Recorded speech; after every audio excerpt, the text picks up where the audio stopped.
28. Jalse tercüme ve tefsiri Kur'an'ımızdan Elhamdülillahi Rabbil Alemin ve salatu ve selamu ala seyyidina seyyidil enbiyayı vel mursalin ve ala alihi ve sahbihi ecma'in. Elhamdülillahi vel minna dersimiz tercüme-i Kur'an'ımızdan Sure-i Bakara'dan 125. ayete gelip yetti.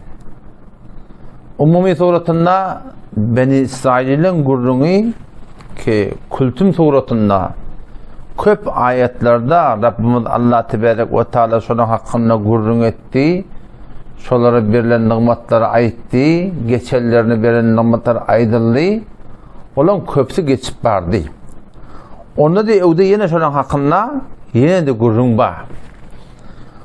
Bunun hakkındaki Allah Tebarek ve Teala Beni İsraillilere köpten köp Kur'an'ı yükleniptir. Ne için o hikmete ola köpten köp aydıldı. Çünkü ola şol Medine-i Münevvere'de yaşayanları varmıştır. 100 yıl önce Peygamber'e yetmeden işte adam Peygamber çıkacak deyip Şam'dan Beytül Mukaddes'ten şol bağlık, mivolik yeri ep verip şol barahim Mekke Medine'nin suratına çölüne getirdiler. Medine'ye ne olsa Mekke'ye var hurmalık yer, bağlıklıklar varmıştı.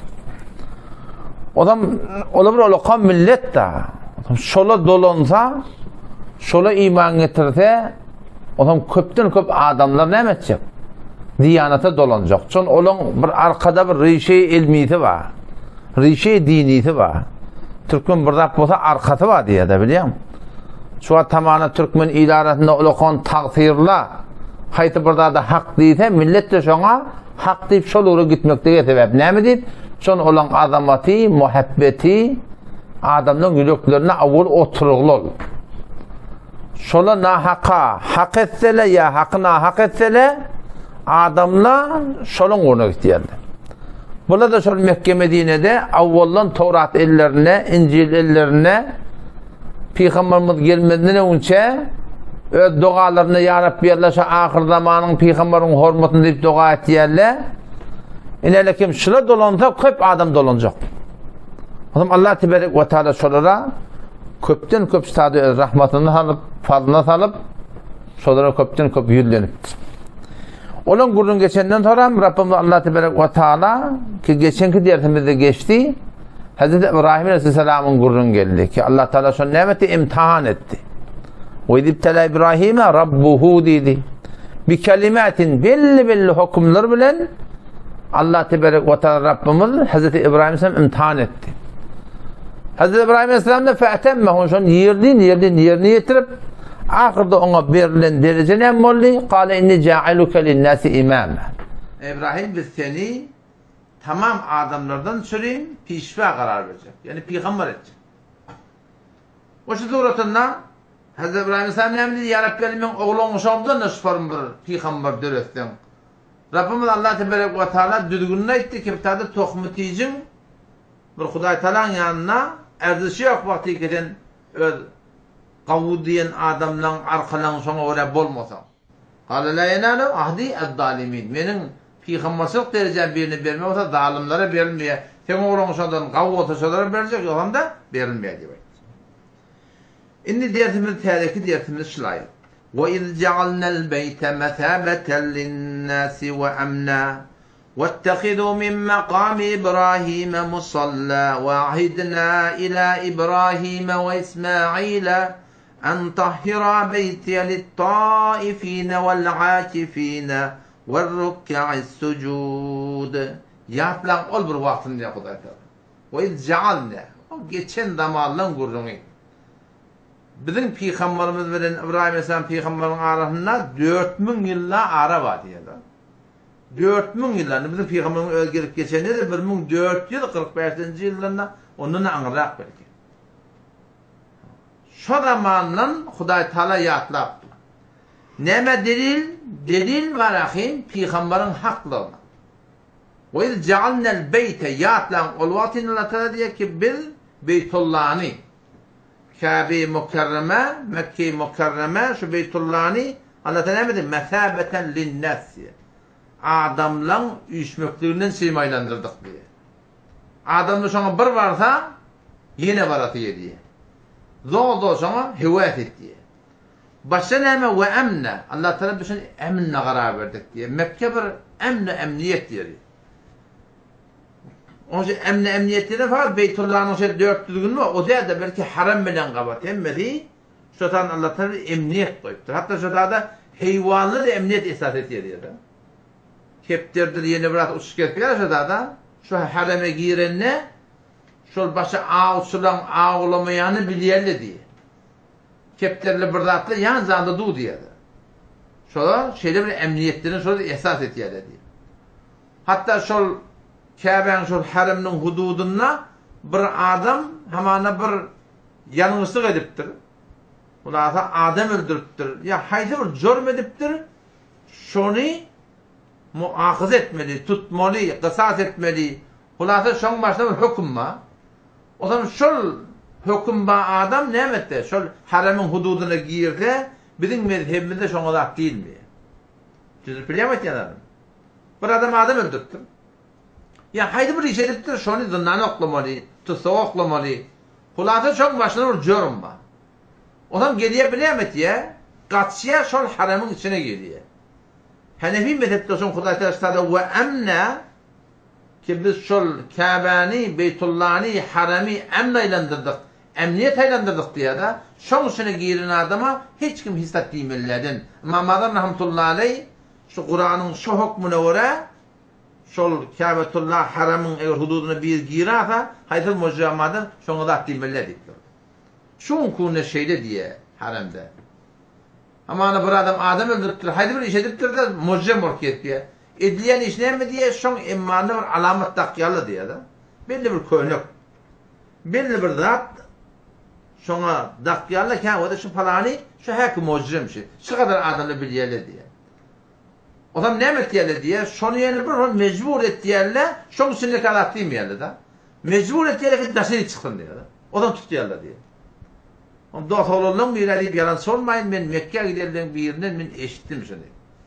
Şol mujrim adamdan biri haramdan daşy çykdyr diýär bir ýol bilen. Egen başyna ödedendir, haýty bir ýagdaýda munda pul üstü diye bilipdir diye. Şundan kawdly diýär ýerinden. O da bir ýakaçyp şurukda atady. Bir ýakaçyp agyny şirje urdy diýär haramyň içine. Hududy adam şirje urdy diye tutulmady diye. Orada olangırdı diye burada berdi diye. Datymedy diye şoňa diýär da. Elbetde bir adam haramyň öz içinde çarşu haramyň içinde bir zinaýet etdi. Oň kısas edilýär, oň gurun ýok. Ýöne bir adam şoň içine gaçmasa näme? Şu hukma göre, şu talibiň mezhebine boýunça şoňa da diýmeler elbetde şony bir tertipli bilen daryň giren edip, daşy çykyp da şu torutunda şoňa näme diýerler? Hukm ýörtýärler ýani.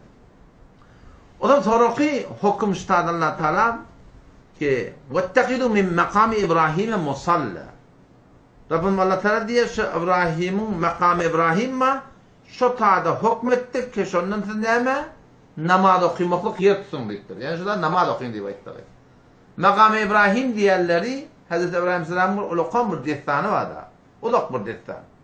O destany men taliban daýygyny ýadymyşyna 15 bölek gurunda dagy gurunmer koydum. Aparatta da bardır. O ýanky galaben YouTube'da da bardır. O zaman şonna Hazreti İbrahim Aleyhisselam'ın wagtyki Kâbetullah var. Şu Kâbe'yi şu bejerlik goýulypdyr. Şunu awwal adama taýere iýinmeden öwünçe kim bejeripdir diye ferişlere bejeripdir awwaldan. Allah Teala emrinde.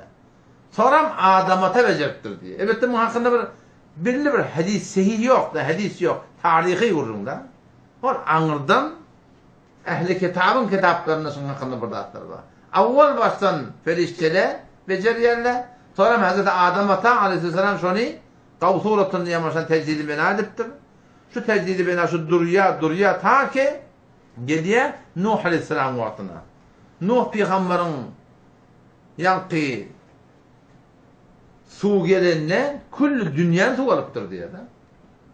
Ha ýeriň ýüzünde da dağlar bilen baglar bilen hemme da suw alypdyr diýär. Diqqetin şu dağlaryň ýanyndan geçip gidende şeýle kertçay bardyr anladym bilýär. Doğuşa suwun alamaty şu. ve ilmi taydandan şonu teyit etdi şu var. Şu dağlarda akıl burası hemmeti tuğmasana gittir diye. Odam şonda şu Kâbetullah ki Hazreti İbrahim Aleyhisselam'dan önce beceriptir da şey değil mi? Şol tufanı Nuh'da Nuh Aleyhisselam'ın şol yankı seyri gelenine şu kule nabut bolup da dargap giliptir fakat bir etekten kökü kalıptır diye de. Ama Allah tebarek ve teala Rabbimiz Hazreti İbrahim Aleyhisselam'a destur veriyor. Hazreti Aleyhisselam geliyor bırağı getir yerle miniye yönü nire gitmeli. Allah Teala'nın has öğü var şunu abad etmeli. O zaman elbette turunun başına aydınlattır. Hocam belirtti gitti yerle Hazreti Bibi Hazır'ı da yanına Yumrukları oğluna eline o şu baryakalı o zaman sondan bir yapyaşılık avudoluk yer ştatım diye ediyor. Yok. Ştatım yok. Ştatım yok. Ta ki baryalı Mekke bir kapkara daştan arasında yatamır çöl onu ştat ettirdi de sonlar. O zaman sonra Hazreti İbrahim Aleyhisselam fakat şurada eltmekliğe mükellefmiştik. Eltiye o şu suratında kayıtmakçı oluyor. Kayıtmakçı olanına Hazreti Bibi Hazır'a hiç ettiğimektir. Şu destur şumıştı ki hiç ettiğilmesin. Turup uğrak kayıtlıya Hazreti Bibi Hazır'da anında tenilek var yani diyor da. Şu yatan çölle bir denana bir yumruk gazı oğlanı epberk geliyor. Hazreti İbrahim Aleyhisselam cevap verene. Yine doğruya cevap verene. Yine doğruya cevap verene. Mahir Hazreti Bibi Hazır deyiptir ki sen Allah'ın emrine oraya bir koyup var ya. Onun havanı Allah'ın emri olsa bir zayi etmekle gidiverdik diyor. O zaman şu doğrultusunda kayıtlıya da o sonra o da bir destan Hazreti Bibi Hazır falan tuzağı var, adı var. İyiye içiye o tökönüye. Onun sonra yankı kuhu safa meruva da şu susuzluğundan, şu ağaçlığından, şu perişaninden anı git berikel o takbar kıyırıya, bu takbar haykırıya adam yok, hiçbir helakâ yer yok, 7 tarafta oluptur şu. Sonra ki geliye orada Hazreti Cebrail gelip Hazreti İsmail'in yatancı yerinden şu ökçesiyle oğlancı kuruyandır ha. Şu tağdan şu zemzem suyu Allah'ın emrine çoğmanı duruyor adam. O sonra şu zemzem suya yerde avasılık var. Onun teorekten yoğuş Jorham diye bir tayfa geliyor. Yoğuş şu tağda şeyle abak bulu oraya da. Onun şu tuğratında şu tağda yoğuş şehir vardır. Ondan sonra Hazreti İbrahim Aleyhisselam sonra da bir geliyor. Sonra bir geliyor Hazreti İsmail Aleyhisselam ululuptur. Öğleniptir diye de. Öğleniptir geliyor o zaman sondan haytoy bellice bir şonu hava tanıyıyor. O zaman sonuna baranla denanasına salam halokat uğraşıyor. Günümüzük nece deyiptir da. O da zehirlenmeyene durdu diye yakınıyla. Hazreti İsmail'in denanı zehirlenmeyene duruptur. Onu şeyle İsmail geldi. Şuna ait bir yaşlı adam geldi. O zaman şu salam getirdi. Şu sana aitti. Ki kafin işini evud ettiği vakti ya da. Kafin işini evud ettiğidir. Bolya. O Hazreti İbrahim'in idna ettiği. Ki bir halokat bir ahval porsi diyen yarak bir havalar mı getirdi da. Sonra Hazreti İsmail Aleyhisselam şikar ettiyenmiştik. Şikardan gelinne soruya ne mi haber belirlen şeyle o da nasıl şey yaşlı adam geldi diye. Akıllı adam. Şeyle mi derdiliğini tanıyor da derdi. Ne mi dit diye o salam getirdi. Kafin işini evud ettiği diye. Şeyle mi hava onunla sen ne ettin şeyle belli oluyor. Yankı bunun üstünden zehirlendiği onunla derdimi hokmuşu ki seni talak vermeli. Peygamber hadisinde geliyor da eğer enen atan ayalın talak verdiyse talak vermelidir diyor. Tamam. Mufti Mehmet Taqi Osmani Hafizullah'ın açıklandı ne mi diye. Bu ol bir yerde diye ki ene tan aytyan şeriate göre olsun diye da. Şey mi? Ene tan aytyan vagan şeriate göre gelinne bir irat görüyor kişini taklak olacak ki. Şu tadı ene tan diye etmeklik bir de vacip. Neyin ki her bir enata öğreyanın gelini edip verip burada edip de varım dağın diyelim edene olan aydanını şeriata ter hiç kim diyene kulak atmalı değil yani. Şeyleme ondan talak etti. Ondan sonra bu vakti geçiye yeni uğrup geliyor. Om neyme haber? Bari Hazreti İsmail'in önüne yine başarı denana var. Halo hasar işe neyme haber? Bunu olacak ne edecek? Huday Teala çok şükür. Tavva elhamdülillah diye. Onu şeyle inerle kim geldi adamın salam getir. O şeyle sana haber şey diye vakti gelen kafin işin kaim takka diye vakti ona diye. O şolluk bilen geliyor halo hasar işe adamsın köpkürüm olana näme bol şeyde ha onda o men atamdı diye da sen diye şu bolup yaşın söyüptir o suratında şo bilen yaşamaklık o şey sonuçta da olonçukta oluyor da o kom soram yoş şehir var baydan ya da odam şu taada sonraki gelenne orada İsmail Sam'ın bir hakkı bir edermin adam o şeyde ya oğul Rabbim Allah Teala bana destur verili ştada inerken çarço belli ne hakkı tökülürler rahat yok. Hadi etekte bonyadı var yani. Kâbe.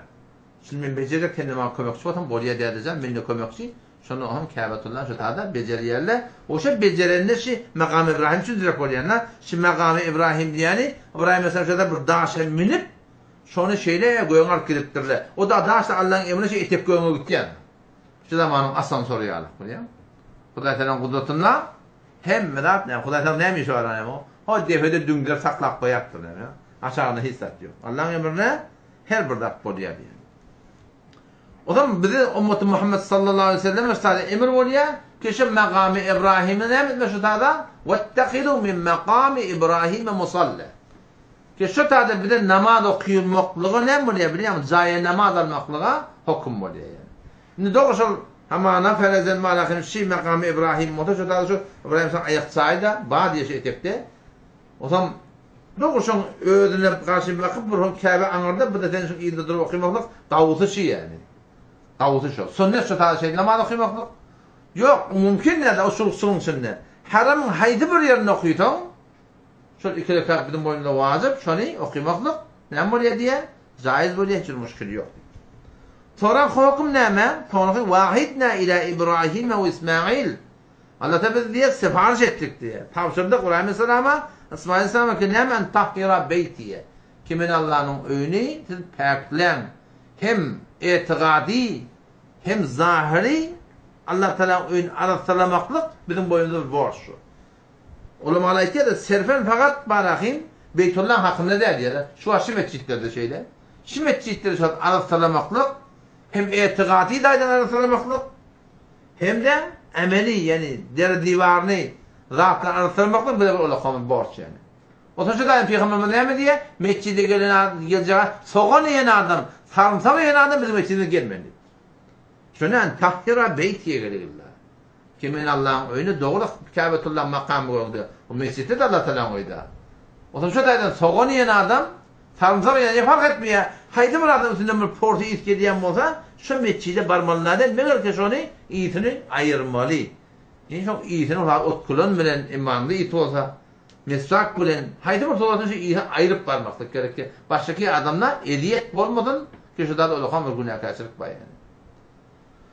Soğan yemeklik Peygamber Aleyhisselam soğan yemiştik da Peygamber'in ahirki tamamına soğanmadı diye da. O yapsam ne yapalım imellerini öldürün mü diyen gurun aytıptır da. Nece öldürmeli şunu? Ona da yağı pişirmeli, burada da pişirmeli. Şöyle herkes ne yapmasın şu doğrunu ayırsın yani. Şu doğrusu. O zaman şu yaratılın taifin tavaf ettiyenler var.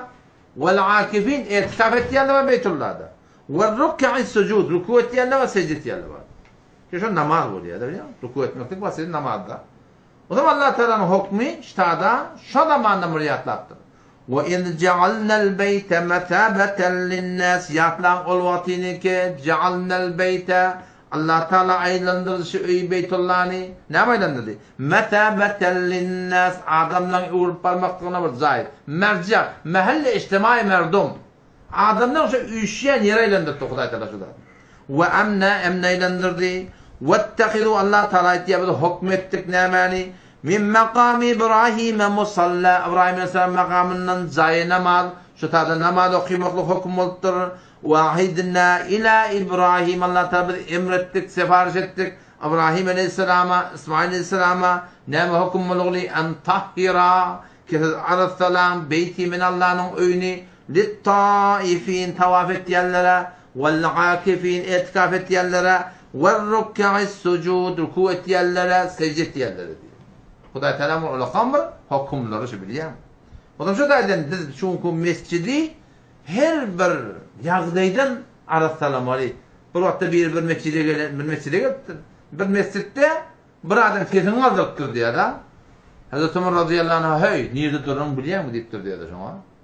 Niyede durun biliyorsun. Bir makam işte mescitli koyuluptur. İşte ibadetin zayi. İşte kıyıkçığın zayi de. İşte hayhun zayi de. İşte hayti bir barakın başka bir adamdan ibadetine muzahim olmakluk zayi de. Mescidin asli benatı neymiş? Namazdan sürüyor. İbadetten sürüyor. İbadetle forum. Değil mi? Oturup meşveret etmeklik de ibadet. Zikretmeklik de ibadet. Kur'an okumaklık da ibadet. Namaz okumaklık kişiden has ibadet. Haydi bir ibadet bolsun. Yöne şu asıl mescitte sen her bir ibadette bolsan bol, başdaki ibadet guzarlara muzahim bolmaklık mı? Haramlığın hiçbir şey yok yani. Kur'an okuyardın hava, Kur'an okuyuptun. Kaptarlı namaz okuyuptu. Sen Kur'an okumaklık bilen namaz okuyanın muzahim bolsan, şu haramlığın şey yok yani. Namaz okuyup durdun hava, namaz okuyup da var akıyım, hemen aşağı bir adım etikafta yatan olsun. Etikaf edip dur. Sen katı okuyup şu namaz okuyana yatan adam muzahim olsan biliyor musun? Her bir suretinde mescitte forum ibadetler var. Şu ibadetlerde başka bir adama muzahamet icat etmelidir yani. Huda Teala'nın önüne şeyde bir hudut tabanatları dirayet etmeli yani. وَإِذْ قَالَ إِبْرَاهِيمُ رَبِّ اجْعَلْ هَذَا بَلَدًا آمِنًا وَارْزُقْ أَهْلَهُ مِنَ الثَّمَرَاتِ مَنْ آمَنَ مِنْهُمْ بِاللَّهِ وَالْيَوْمِ الْآخِرِ قال ومن كفر فأمتعه قليلا ثم أضطره إلى عذاب النار وبئس المصير. Bu duada Hazreti İbrahim Aleyhisselam duası. Hasan şol yankı öz zinanasını, oğulcuğunu koyup da beri çıkaydanla şolu gözlerinden yitenine tuştadı var rahim Allah Teala dua ediptir da Hazreti İbrahim Aleyhisselam. Näme dua etdi? Ve iz qala İbrahim bu da yapmaklığı bir liyagatı badat. İz qala İbrahim ol vaqti İbrahim Aleyhisselam aytdı diye Rabbi ic'al hada beladan amina. Ya Rabbi Allah şu beledi bir emin yer eylendir deyiptir da. Bir emin yer eylendir. Ondan sonra näme? Oğlun uşağının rızkı ruzihinne gayret ettiriyor. Din diyanatta fakat namazda, fakat tebliğde, fakat halka aytmakta, belki dinan oğlan uşağın da hekmin iyi demek gerek, gözlemek gerek yani. Şu ne kadar bir tanıyarsa biliyor musun? Ki tebliğe gidecektik bak, bu çık gitti. Dinanan ne? Oğlan uşağın ne? Ay Hudayı yetirir. O Hudayı yetirmek değil, bir de Hudayı'da borç koyuptur da değil mi? Hudayı yetirecek olsa ne görmenli mu? Hekmin şartları etmeklik gerek. Cemaat tebliğin tertibinde şu dursun sırayla koyup gitmek aslında yok öyle. Arada bir tebliğin bir yanlış yerde biliyor musun? Din, diyanet uğra gidecek adam her bir yerde gidecek adam. Hekmin denen oğlansın idinden ne demek gerek? Şun fikrini etik gitmek gerek yani. وَاِذْ قَالَ İbrahim رَبِّ اجْعَلْ هَذَا بَلَدًا آمِنًا. Onun için şu mekanın ödünü de gayrettir. Şu yurdun ödünü de gayrettir. Ondan sonra ne? وَرْزُقْ أَهْلَهُ مِنَ الثَّمَرَاتِ. Rızk bir ya Rabbi öyle ehline ne midin? Minet temerat, meyvelerden nittir diye da. Başta ne dua ettiğini fakat meyve mi yani? Fakat meyve mi? Tuğda gerek ahim. Şeyden ette gerek bu da. O Sure Hac'de yücbe ileyhi temeratu kulli şey geliyor da. Yücbe yani şuna var ahim sürülsün. Şuna karşın Mekke'den yana çekildin. Temeratu kulli şecer değil mi yaptır diye da. Hem bağlam meyvesi mi yaptır? Temeratı kulli şey. Her zadın meyvesidir diye da. Şu demirin meyvesi ne mi? Traktör, motor. Biliyor musun? Ağzın meyvesi ne mi? Şu becerleyen zatlar. Senetin meyvesi ne mi? Halbuki kulleri anıverdiler. Her zadın öz meyvesi var da temeratı kulli şey deyiptir diye İbrahim Aleyhisselam. Her bir zadın meyvesidir diye da. Siz de bilemez ya zadını. Ne kadar yok da Peygamberimiz biliyor musun? Fakat meyve dua etmektir biliyor musun? Hem zadın şundan görülen neticesini dua ettir. Ondan şu taydan şu atşalı Hudaytına duanı kabul ettirdiler. Mekke'de hem meyve var hem medat da var diye da. Tamam motor gerek mi, maşin gerek mi? Haydi bir tahman yatanlar şu tayda var diye. Temeratı kulli şey. Hava. وَرْزُقْ أَهْلَهُ مِنَ التَّمَرَاتِ. Meyvelerden kim için ver ya Rabbi Allah? Men amene minhum billahi vel yevmil ahir. Ya Allah Allah bilen kıyameti imanladı mı verdiktir diye de. İmansızlara hesap vermediktir diye yerine kep çıkıyor da biliyor musun? Ne bir dua ettir diye mesela kafirlara rahimsiz mi? Yok onurun diye de. Çünkü evvel Hazreti İbrahim Aleyhisselam öz atasına dua edipdir. Diyem. Çünkü atası kafirmiştik. Hudaý Teala o şun bağışlayıp dua edipdir mesela. Hidayetine dua eden aybi kafirler. Ýa-da şu atadaki kafirlik belli bolupdyr. Şu kafirlik belli bolundan ýa-da bağışlayıp dua edende Hudaý Teala bu duany kabul etmekdir. Kafire bağışlayıp dua etmek doğru değil. Çünkü Hudaý Teala kafir bağışlamıyor da. Şimdi bilemek yani. Ayeti yadımızda Sure-i Tevbe'de vardır galiba. Aklına yadımızda yapma ayeti. Ki imanlı adamlara mekâlenin nebiyyi vellezîne âmenû en yestagfirû lil müşrikîn diye. Peygamberin de hakkı yok. İmanlı adamın hakkı yok en yestagfirû lil müşrikîn. Müşrik kafirlere biz yalnızın günahını bağışla demeklik velev kânû min âbâhim atanla olsun. Kakan olsun. Her kim olsun kafirlere biz bağışla ya Rabbi Allah şunu deyip dua etmek hakkımı diyor. Çok da bağışlamıyor Allah. Ola Hudaý'dan düşmanı. Zalike a'dâ'ullah diye Hudaý Kur'an'da. Allah'ın düşmanı diyor da. Neyme dua etmen? Dua hidayet etmen. Ama İbrahim Aleyhisselam avuşa atanın hakkında dua edenden bu tarzda da yanlış mı yok oluyor da. Ya Allah, varzuk ahlehu dünyanın niftadanı dünyanın duası da. Ya Allah şol miyolardan nahtlardan bir kime imanı var adama deyip dua ediptir diye da. O tarzda duasını hata edin Hudaý Teala bizde dua etmek hakkı yok diyen ayettir da. Bir tane kafirler dua etmektir. Hudaý Teala ne deyiptir da? Kâle ve men kefere. Bu dünyanın nimetini kafire de beriyet ettir. Dünyanın nimetini kafire de beriyet ettir. Fematti'uhu qalîle. O şu doğru şu dünyada sonra ne edecek? Şunu bir peydalandıracak Hudaý Teala. Ama sonra ne mi? Thumme attarruhu ila azâbinnar. Vaadar edip Hudaý Teala cehenneme akılacak deyiptir. O bi'sel masir. Ne kadar tehlike yer diye biliyor musun? Yani şu burada yumurta pişirip tutan bir dinde ya sırayla şeyt diyen de iyi vay. Hakikaten hakikaten tatlı ya sonra. Falan çoğunda horanda tuğcuya sonra da kavacak olsa bir iş. Yarıldı yine aşağı kavulsa bir iş. Dualarda var ha, dualarda, zikirlerde, namazda, Kur'an'la tesevvürden kömek almalı. Yani şu Allahümme yektibirin, ekti namazdan sonra, akşamdan sonra Allahümme ecirne minen nar var. Yani biz cehennemin odundan sakla. Yöyle oturuyor Allahümme ecirne minen nar, Allahümme ecirne minen nar. Bunun adama bir izafe tehdidi yok.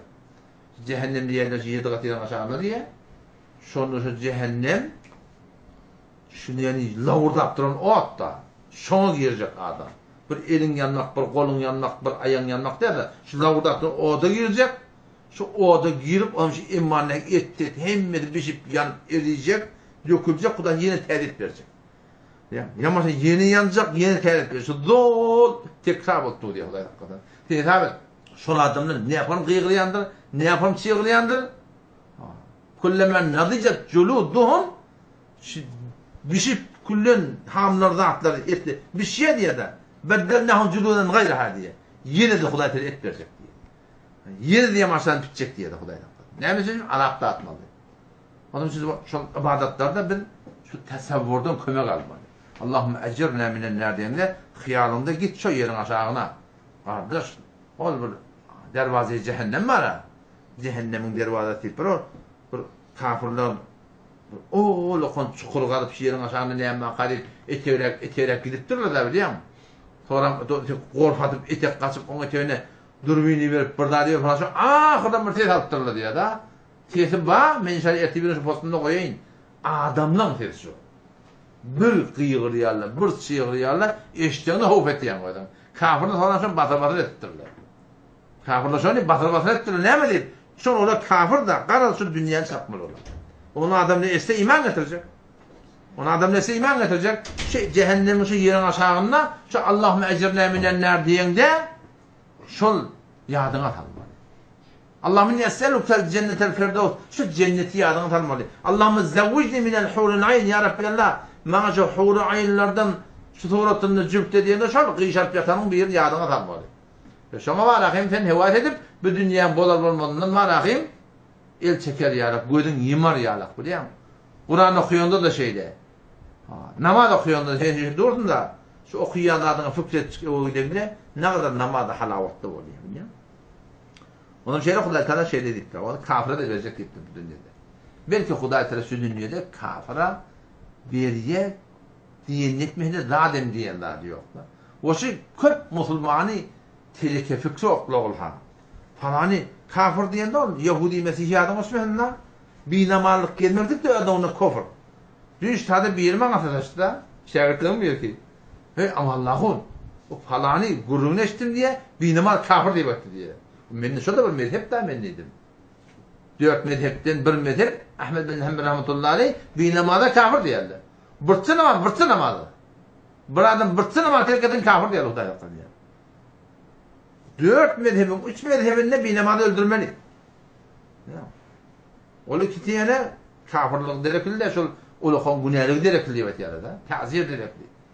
Fakat bizim mezhebinde binamaz bir adam girse şunu zınnan etmeli, hapsetmeli, çıkarmalı ta ki tövbe etsin. Şüpherim mi? Uluğun burada. وَاِذْ قَالَ إِبْرَاهِيمُ يَاتْلَنْ اُلْوَاتِنِكَ İbrahim Aleyhisselam aytti رَبِّ جَعَلْ هَذَا بَلَدًا آمِنًا Ya Rabbi Allah şi yurdu, Allah emin yurdaylandır. وَرْزُقْ أَهْلَهُ şonun ehline idrevori, iştirevori minethemerati mivolardan kime men amene minhum billahi hayti bir şuradan Allah'a iman etiren olsa vel yevmil ahir kune iman etiren olsa bir göre kıyamet günma bir ahir kunma da ahir kun neymiş alem cihan dargacak olur vel yevmil ahir ondan sonra قال ومن كفر Rabbimiz Allah'dan Teala deyiptir ve men kefer her kim kafir de olsa onu da verecek fe umetti'uhu qalila onu idirecek onu da peyda verecek alacak emma thumma ondan sonra mine vakti oldu mu altarruhu ila azabin nar on vaat edecek cehennemin odundan yana ve bi'sel masir ne velatele cehennemin odu diye burada lavdat duran od bu da hakkında ne kadar tehlike dünyanın odu cehennemin odundan yani birçe bölek cehennemin odu 70 para var diptir dedi. Cehennemin odu şu dünyanın odunun 70 para var diye. Eğer cehennemin adamları şu dünyanın oduna girse peygamberime yatık kalır olur diptir dedi. Güçlüden güçlüsü var. Sizlerle orada attırılma. Şu 5 yıllık dünya var o da hakikaten Allah korusun yani. Katı imanlı gitmek diye alet etmek gerek. وَإِذْ يَرْفَعُ إِبْرَاهِيمُ الْقَوَاعِدَ مِنَ الْبَيْتِ وَإِسْمَاعِيلُ رَبَّنَا تَقَبَّلْ مِنَّا إِنَّكَ أَنْتَ السَّمِيعُ الْعَلِيمُ Burada İbrahim Aleyhisselam'ın ihlasının kurulunu. İbrahim Aleyhisselam'ın ikisi birlikte İsmail Aleyhisselam'ın divarı kaldırıp başlıyor Allah. İşlep durlar Allah'ın önü kaldırıp durlar koyun barya dua et yani. Ya Rabbi Allah ne mi? Bizden için kabul etti yani da. İhlas şu davada amal edip korkmaklık kabul muka kabullem kan. Hayti bir adam amal edip kaygılı olsa şu adam doğru sıratı müstakimden bir kaptada yağdan adam. Amal edip korkmaklık. Kur'an'da geliyor eğer ayeti Huday Teala zihnime kalsa. وَالَّذ۪ينَ يُؤْتُونَ مَا آتَوْا وَقُلُوبُهُمْ وَجِلَةٌ أنهم إلى ربهم راجعون والذين يؤتون ما آتوا ol adamlar ol erkekler ordenanları ki beriyerler bermirler yani etmen amalları ettiyerler diyor tabii ve kulubuhum veciletun yürekler korkuda ennehum ila rabbihim raciun Rablarının yani olup bariyerler etçeği işleri edip korkuyorlar diyor da Hazreti Başar radıyallahu anh ya Resulullah etçeği işini edip korkuyorlar diyenin oğru şurada deyiptir da oğurluk etti ya, mine oğurluk ettim. Yine burada etti ya, men beyttim. Mümkünüm ne amına kıyametun. Şuna adamla mı yansın o kadar? Peygamber ya bente sıddık deyiptir. Ey sıddıkın gıyır deyiptir. Bu oğurun gurrun diye bir hudaylıklı adamla gurrun deyiptir. Doğru şeriatı yaşap benimle korkuyalı deyiptir da. Kabul mü? Kabullem deyiptir. Bu şuna adamla hakkında deyiptir da. İlerideki o da peygamberden tertibi bir şey. Peygamberden imanlar şeyler. Amal edip dururlar. Çöllen oğlanmış onu koyuptur. Nereden gelip ata oğul olup övecek diyorlar. Kimi koyuyor? Huday Teala'nın oyunu. Şu kaldırıp şun divarla koyan alıp var ya kara kaygılar şey kabul mu? Kabullem. Hayal kabul ediyor. Şu korku yürekte bolmaklık. Şu burada amal etmeklik, ihlas veren. Amal çeve sahip oluyor ki amal edenden sonra ihlas veren yine batıl olaya. Ne yaparım? La tubtilu sadakatikum bilmenni ve la da sadaka verip dursan. Evredip dursan adam. Haydi burada Sonra minnet koyarsın da. Şu edin işin batıl oluyor.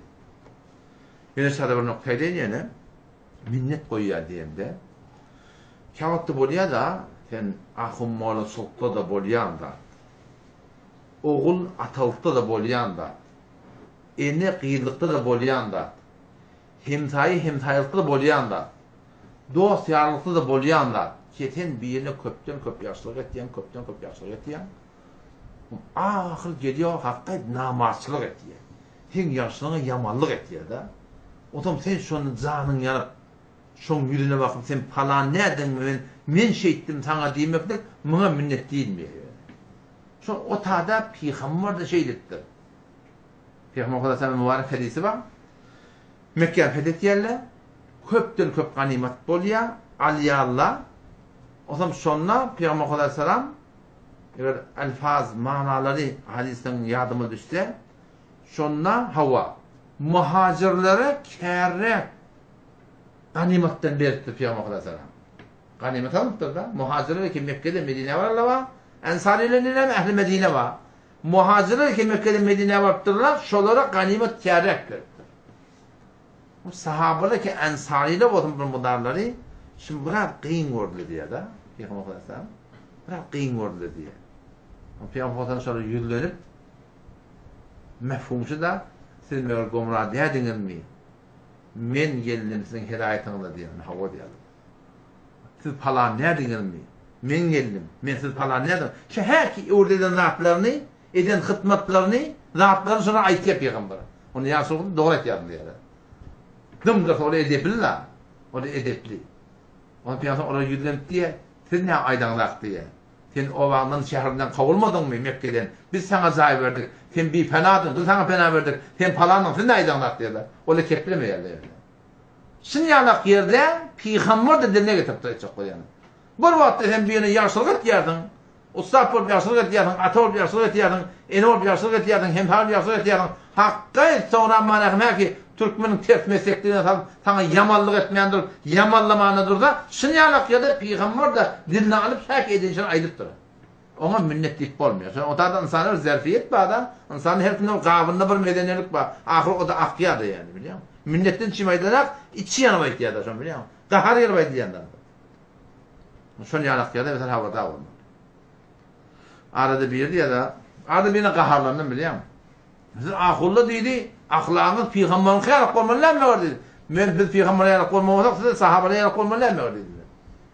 Adamla biz ahullardan Peygamber'in ahlakını hantıma, senin edebi sahabe var mı? Sen sahabe yarak muhaddet etme seni. Kim bir sana kaharlanmalı yarak. Oraya ne Peygamber'e ne kadar sahabe'le muhaddet etmişsin, aydıp da onda kepleyen hak eder mi? Sen bu taraftan buna hantıma var ya, o kaptanın senin ayaşı var mı? Şimdi o demirle şeyden mi? Böyle Peygamber biz kim ahunlar biz insan okuyup da biz masum değil ki. El qutbu qad yazni diye. Qutbadan tafsılda bir derece şu. Şu da zina esselamı diyor. Sahaba zina edip durgaydı kadın. Sahaba Peygamberin yarı. Zina edip dur. Sana gitti ya sokakta ben zina ettim. Önünde açlık diye. Hata her kimde var ya da. Hata her kimde mümkün. Günah her kimde mümkün. Ahum molla da her bir hata düşüp şamalı. Yani ahum molla olgu olmalı, görelde olmalı. Onun gurunu yok. Yani hayti bir yerde hata eder da, ahlaki yerde bir yerde yanlış da, hayti bir yerde olarsa ay buna falan. O cüre olsa var ahim. Hiçbir adam ile gelip olmalı. Kimsiksiz adam mı amnem? Kimsiksiz adam olmalı. Şotan rahat etmiyor. وَإِذْ يَرْفَعُ إِبْرَاهِيمُ الْقَوَاعِدَ مِنَ الْبَيْتِ Yatlan ol vaktini ki يَرْفَعُ İbrahim Aleyhisselam kaldırıyordu. Şu Kâbetullah'ın kurunda. El-Kavâide minel beyt. Beytullah'ın yankı divarlarını. Ve İsmail Aleyhisselam'dan kaptanından birlikte kaldırıyorlarmış. İşte tehmet çektiyorlar. Dua ettiyorlar. Rabbena tekabbel minna ya Rabbi Allah bizden kabul etsin diyorlar. İnneke entes semi'ul alim. Bir şey ya Rabbi Allah'tan semi' eşitip dursun. Hemmelattan haberin var, alim ya Rabbi Allah'tan, yürekten haberin var deyip durdu. Böyle zahir böyle batın yersin, zahirde biliyorsun, batında biliyorsun. Ya Rabbi Allah'ın bize ne et diye kabul et diye. Ondan sonra okudu anemme. Rabbena ya Rabbi Allah vec'alna muslimeyni lek. Bizi ödüne teslim eylendir diye. Rabbena vec'alna biz aynen muslimeyni lek. Yani sana teslim oluyor. Şu Müslüman biz diyekler biliyor musun? Olahan ki bakayım hevoren. Men Müslümanlıyım yoktu. Kör olahan ki. Yani teslim diye ayttılar. Muhtemelen olarak bu gurun asmaktık gerek. Allah Teala nasip etse. Galanna Allah ömür verse inşallah netice aytıp verer. Sen İkbal Lahi rahimehullah'ın da ayttığı gibi de çünkü güya Müslümanın belerzen diye da. Çünkü dana müşkilat la ilah diye. Men Müslümanlığı vaydamda men sandırayan niptir. Ne için la ilahe illallah vazifesi var da. Yan bir hacar edip gelttirip hakkını gelene ziyaret geldi. Mene lebbeyki ne yapacaktan dedim ona. Lebbeyk diye kayıtladın adam Mekke'de. Lebbeyk dedim. Ya Allah sen ne mi dedin ben teyyar diye baktım. Mene lebbeyki ne yapacaktan dedim. Bana yaptın ha dedim. Bundan bile kayım duracak dedim. Şunu gördüm yine ayrıttı. Tap safet koyattı. Muşkil ne de biliyor musun? Muşkil imanla. Şu aç fazay mecazi bilen, şu bilen duygu verten moliya adamlara, düşün verten moliya, şu bilen ılım verten moliya, adamlar bir duyguya getirmeklik moliya. Ama amala ne? Kuvvetli iman gerek yani. Kuvvetli iman şu değil ve değil oturmak bilen moliya. Uzaktan uzak oturmak bilen moliya da. Şu aç camiamının muşkil var da, bundan o takılarına da attakarırlar. Ne takkala? Ne kadar at takardılar? Live'le dağıtılıp başladı, biz ayttık, ne kadar cavan olup takkalı koyup böyle, indi takkala at takyan ağırın ne? Koy bilmez aytyan takyan, ne alım geldi orta? Yani edebilmeyen beter henüz eken yani. Edebilmeyen beterken. Ne yapayım? Elim ba, agahi ba, yöne iman doğuruyor. Kuvvetli iman yok. Bir de kuvvetli iman gerek. Mevlana İlyas rahmetullahi Keşibani cemaat tebliğ bu vakti sonrasında ulamalardan köpten köp gurur ötüyor da şu Müslümanların ne mi kıyınçılık var, bir de ne mi kimçilik var ki dökülyen kan Müslümanın ki hezab eden gidip var ya, cavan oğlu muhtap ottur, mescit boşalttı, halal haram saygılayan al. Ne müşkül var? Onu biz ağır. Sahabeler de ağırmıştık diye. Biz garip, sahabeler de garipmiştik diye. Biz falan. Kene dağıttılar ihtiyarlar. Ahir ona tenaytana diktirler ona. Umutun ne müşkül var? Onun umutun iman zevklidir. Umutun İmanı zayıf. İman doğrulacak olan yolu ne mi? Bu fezai mezarda tek fikrin doğruluyor. Oğlunla var şu an hafız hem mi gurun kulağatı yaptı. Beş at namazı kılmasına naklayın. Hem mi gurun kulağatı yaptı ya. Ne mi değil? Çünkü böyle fikir doğruluyor. Etmeli. Şu doğru şeyini biliyordum. Ama iman yerleri yürekte bir duygu var. Şu oturuşup değil oturup şunla anlamadın sana. Kuvveti iman tabiriye o zaman tarafa ettirmek diye da men etcek deydirmek var. Taraf öyle bir duyguya geliyor. Hot öyle men etcek diye da. Koronan gördüğünden kudatını. Bir helali yüzünü örtmeliydik, erkekler örttü. Ya. Bir helali yüzünü örtmeliydik, buyurulmeniydik, erkekler örttü. Ne örttürdü? Duygu örttürdü şunu biliyor musun? Yürekte bir duygu geldi. Şuna göre teslim oluyor. Adamın duygusu doğrulanmalı. Hanabadan duygusu doğrulanmalı. Zaman duygusu. Ne yapalım doğrulanıyor kur. Böyle mescitleri bize gerek. Böyle mekanları bize gerek. 24 saat dursun. Ayda dursun. Yılı 10 kay şu tağda. Do dinin gurun botturmalı. Bize de şuna barıttırmalı. Barıttırmalı. Şun bereketine adam iman doğrulanıyor. Yani Beşer'teki mescidde oturan adamda doğru adam olsun da yani biliyor musun? Şurada beter muhammed. Oturuşan adamdan şöyle katı bir muhammed. Allah kabul etsin. Esselamu aleyküm ve rahmetullahi ve berekatuhu.